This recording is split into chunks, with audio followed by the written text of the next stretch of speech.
Hello and welcome to another edition of ZOCKIS Quarantine Talk. And since we're all at home, I think we're going to take the chance to talk to film actors, producers, and everything about film. And today I'm joined by the incredible FELISSA Rose. FELISSA, thank you so much for joining us. And especially thanks also to Marcel Waltz, who made this talk possible, because you worked together. You had one of the starring roles in his film Rootwood. And what I would like to know is, how did that come to be? Well, first of all, thank you so much for having me. I greatly appreciate it. Marcel and I became fast friends. I'm a fan of Blood Feast, his remake, which I think is fantastic. Really? So we met through mutual friends and our love for horror. And then he said, I have another project, can we talk about it? And I said, absolutely, I would love to. I love his vision.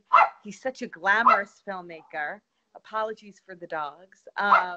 And then we just went about our way and talked about Rootwood. And I love the character. I mean, she's definitely deliciously fun and evil and colorful and exciting. And the thing is, the funny thing about Blood Feast is, I'm actually, if you know Blood Feast, there is a great DVD edition of the film, Blu-ray edition in Germany and Austria, and I'm a part of this Blu-ray as well, because I recorded a video commentary for the film with producer Emsch, with journalist and booklet author Stefan, and I'm on a special feature of the disc. And I've met Marcel in I think it was 2014, something, a while back at a horror convention, and I think it's so great where he took his filmmaking and his career, because I think when you look at his current features like Blind, you can see the vision, you can see the music, you can see everything. And one thing that I told Marcel in our talk is, I have to be honest, I have to be frank, I hate found footage movies. I'm really not a fan of found footage movies. And I hate Blair Witch Project, I hate 28 Days Later, but I told Marcel, he is the only guy, the only director I've ever seen who can do found footage movies right.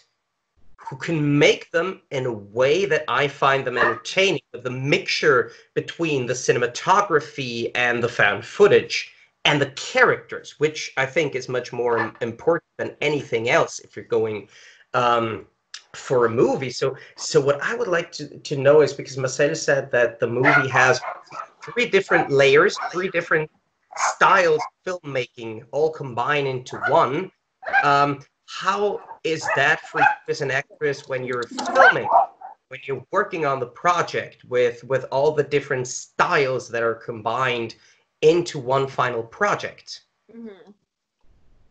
I mean, I think the reason you probably love, this particular found footage film is because aesthetically it's so Marcel, which is, just incredibly beautiful, mesmerizing. Like, it has all of those qualities that really sort of takes an audience, and sees the vastness of what might feel very closed in for a fan footage film.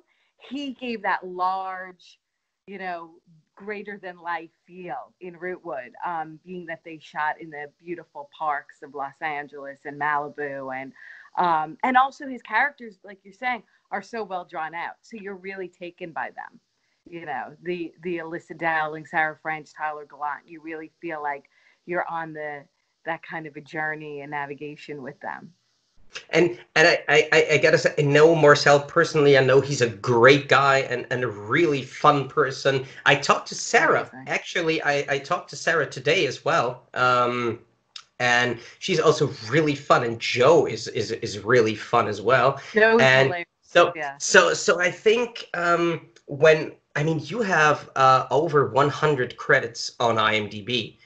So you're used to being on the set, working with large groups of people, different people for different projects. Mm-hmm. So what is it for you as an actress, for you as a person, which is much more important, I think, when you're going into a new project. What is it like for me well, I mean, I've been fortunate that I've worked with a lot of the same directors over and over again. So I feel like collaboration is the most important, and especially being in the horror genre, trusting your director and the people around you, because the situations are typically really intense. And so you want to make sure that, you feel like you can go anywhere in that playground, in that setting. And Marcel was amazing, especially because, the end of Rootwood is it's big. So he really wanted us to go there. And in order for you to go there, you have to feel that camaraderie and that, closeness to the people around you. So it's always amazing for me to work with people I just love and I'm excited to be with. Yeah, because I think horror is a genre that's basically centered around uncomfortable situations. Yes. Nobody wants to be there when that shit happens. But you actually do. I mean, since 1983, when you did Sleepaway Camp, you enjoy the horror genre. What keeps you in? Actually, what keeps you in, engulfing you in uncomfortable situations for fun? I love all kinds of prosthetics. I love all the creative kill scenes. I love playing the villain. I love playing the victim. I think horror runs the gamut on all emotions and all physicalities and all. You never know. It's a surprise, So I think being in the horror genre has given me, such a gamut of different characters to play and exciting situations to be in that you would never be in your reality, in real life. So it's definitely like the best place to work, because you come in and every day is essentially a surprise. It's really amazing. It really is. Yeah, and speaking of surprise, I have to say, of course I gotta talk a little about Sleepaway Camp as well. And there is someone that I follow on YouTube. He's a reviewer, and I greatly appreciate his work. I don't know if you've heard of him. He's called Brad Jones, aka the Cinema Snob, and he does like riff style reviews of movies. He's in character. He is basically a cinema snob. Oh, so. God. He thinks all exploitation and horror films suck in character, but between the lines, you can see the admiration he's got for the genre and for the films. And that's what makes his videos fun. And he did a review of Sleepaway Camp, and the reaction, the reaction from him, and this is why I say spoilers, because you cannot talk about Sleepaway Camp without talking about this, was when he went like, "That's a dick," at the end of the movie, and I felt like, holy fucking shit, that was like one of the most haunting reveals and twist endings that any slasher movie has ever had. So I felt it was like provocative. I mean, we hadn't seen that. We hadn't seen that, and of course, if I'm thinking about you haven't read that. So at one point, you must have read the script, and we're like, oh, okay. So well, they told us at the audition. I had my mom with me because I was only 12 when I auditioned. So when I was actually meeting Robert Hiltzik, the writer-director, it was like,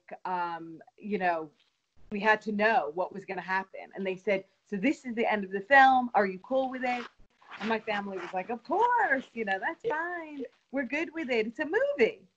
And little did we know the shock that it would, and the impact it would have when you see it on the big screen. I was in 8th grade when I saw it, and it was like, whoa, that's crazy. And, it's given me a life. I mean, now I get to work with Joe Bob Briggs on The Last Drive-In as his mangled dick expert. So, you never know where these films could lead. What kind of expertise is going to get you somewhere in your life? And I got to say, because not only did you star in Sleepaway Camp, it was also your first movie appearance ever. Yeah. So, Yeah. how did it feel like, not getting gently nudged into filmmaking, but right away to this hardcore style of filming? Well, certainly nothing could surprise me after that. Yeah. That was, I went in and it was big. No, it was just like any movie, you film it and you never know what it's going to look like. And it was exciting because I was so young and it was the first time I made a movie. But I think, I always say Sleepaway Camp really gave me a life. I mean, it's because of Sleepaway Camp that I have a career in the horror genre, which I'm so grateful for, as well as my husband was the #1 fan of Sleepaway Camp. So he and I met because of how much he loved the film. So it's kind of one of those movies that was like this little teeny cult nothing that kind of took on a life of its own. And I think it's really because that ending is so twisted and crazy. Yeah, and you said you were 12 and you auditioned. You were 14, if I recall correctly, I was 13 when the movie was released. So how did it come to be? Because I often see younger people acting in movies that are made for adults. Were you allowed to see the film at the time of release? Hey, I was 13 making a movie with a penis, so I was certainly allowed to watch the movie. Yeah. I was able to see it in the theater, and I brought my whole 8th grade class with me. So that was a little strange, but they all loved it. And, it was the 80s. Times were a lot different. It was easier. Film was different. We actually shot on film. It was a fun, there was a sort of a lighter sense in just the way we perceived things and the way we watched movies. And certainly we had not seen this kind of a film where 13-year-olds, we were really 13 and we were killing each other in the film, So it's crazy to have kids portray that for real. So you say it's definitely mostly your most impactful film of your career. But if you look back at like more than 100 productions, what is your personally favorite film that you have ever worked on? That's so hard because I liken it to having kids. I have 3 children. I love them all. They're all special and unique in their own ways. And that's how I view the films. It's like every film has given me a great experience, great friendships, great characters. I mean, everything from Rootwood to Victor Crowley, who I did with, I did that movie with Adam Green, which is Hatchet 4. I did a number of films with Harrison Smith that I love. I did a movie called Garlic and Gunpowder where I play a 300-pound mob boss. So I love getting into these crazy character roles. I just did a film called Scream Test where I play a B-movie actress, and it was just sensational. I loved working with Vincent Ward and Dave Sheridan, and I've worked with great actors and great writer-directors, and each experience has made me just love the art form, and just I've fallen in love with each project by itself. So. And especially before we get back to Rootwood, there is one more project I want to talk to you about that's currently in the filming state, according to IMDb, because, sometimes you have these horror projects that are like, whoa, that blow up way out of proportion, way bigger than maybe even the filmmakers planned them to be or thought they could ever be. And Damien Leone made Terrifier, that's what I was thinking. Which had a huge impact, especially in Germany, because German audiences. In America, it's kind of fun because in America you can show violence, you can show gore, but you cannot show genitalia because not everyone actually has them. Oh no. So there's the cutoff, but in Germany it's the violence, and Terrifier, of course, only released as a censored version in Germany until Nameless picked it up and released an uncut version. But it was a movie that all the horror enthusiasts were like, what the fuck, that is awesome. Yeah. So now there's going to be a sequel that a lot of people are waiting for. What can you tell us about Terrifier 2? Yes. Nothing. No, I'm kidding. That's because, I can tell you a few things. yes, I can please. tell you Damien has outdone himself. I can tell you it will be bigger, crazier, and more badass than even the first one. And I'm a huge fan of the first one. And really, the reason I had the cameo in Terrifier 2 is because I basically stalked them. I love Terrifier. I love Damien. I love David Howard Thornton, who plays Art the Clown. So I would see them at conventions, and I would just like beg, like, I will have to be a part of this. I'm just madly in love with it, and I know that it will come out like gangbusters, and people won't know what to do with it because it's going to be the biggest horror movie, and I'm really happy for them. I'm very proud to be involved. So with that being said, it's ready soon. I think he's releasing it probably by fall. Great. So hopefully that's another a question I would like to ask, because of course at the time the Corona crisis is wreaking havoc on all parts of life. How much has it affected your professional work, your filmmaking, your roles that you had planned out for 2020? Well, fortunately, the ones that are already made are all coming out now. I'm proud to be in Tommy Fairclough's A Nun's Curse, which comes out in a couple of weeks, for Jennifer Rootwood. So the film industry is booming in that we are eating up all of the Netflix and Amazons and, VOD that's coming out now. I have 2 productions that were put on hold, and they're just postponed until we're lifted. That's On Location and Ghost in San Francisco. So as soon as we're done, I can go to location and film both of them. And just really kind of, for me, it's nice to be home for a minute and take a breath and regroup. And like I said, I had 3 kids and my husband, so we're home and we're having the best time just cooking and doing TikToks and laughing. But, by the time we're ready to come out of this quarantine, I'll be ready to kill and be killed and run around with blood. So let's get back at this point. Let's get back to Rootwood, because what I experienced when I talked to Marcel, when I talked to Sarah and Joe, is it feels more like a family than just a group of professionals doing work. So what I'm always interested in, because I surround myself in movies for like 20 years. I've made my own short movie where the poster is in the background, just promotion stuff.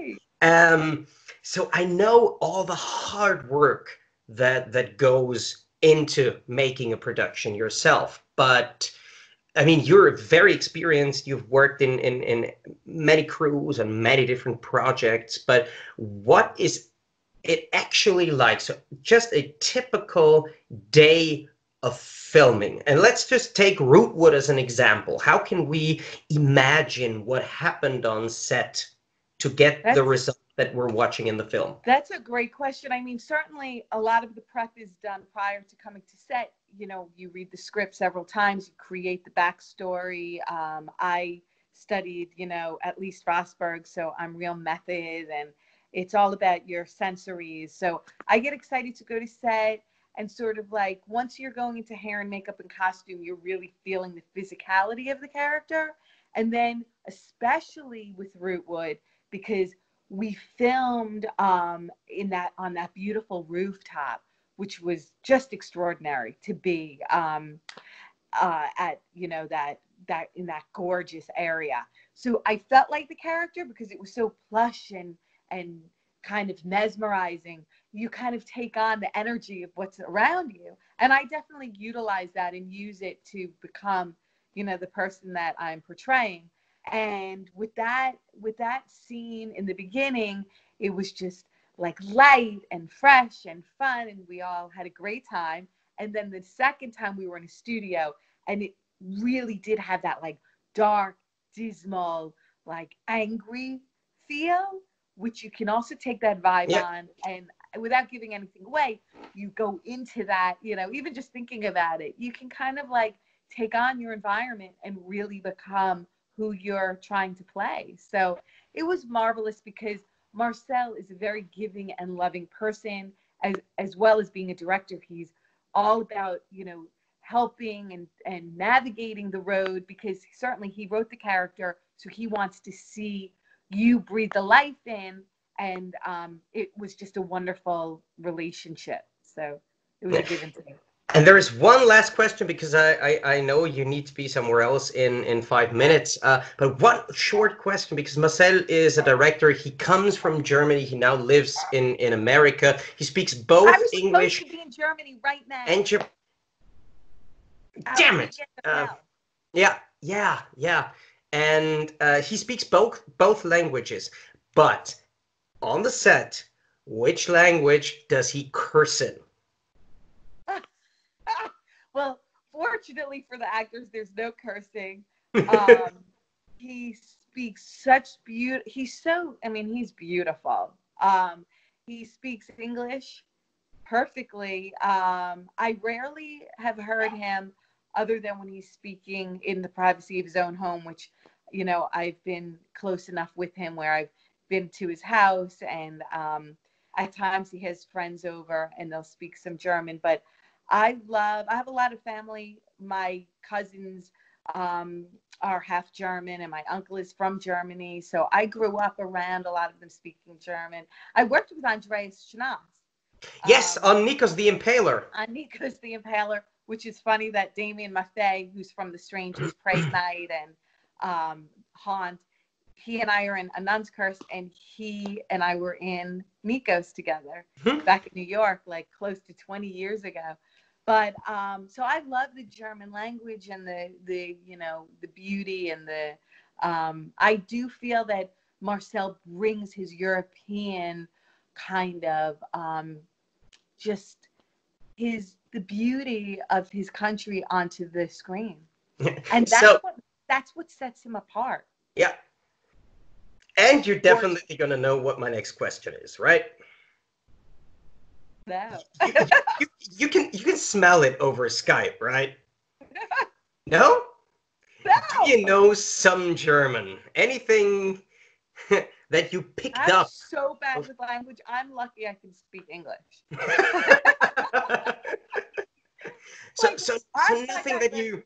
Even just being my like, I have Italian relatives and there's some Spanish. I don't speak anything. Okay, Felissa, I gotta say thank you so much for joining us tonight. It was a pleasure having you on the show. I wish you all the best for Rootwood, for all your future projects. Thank you so much for taking the time to talk to us tonight. Thanks again to Marcel for making this talk possible. And thanks a lot to everyone who joined us tonight, everyone who watched the video. I hope you had a great time. I hope you have a great time watching Rootwood and Felissa's next movies, maybe also my next videos here on YouTube, potentially. But I want to say a big thank you to all, and have a good night. Thank you. You're awesome. Mwah.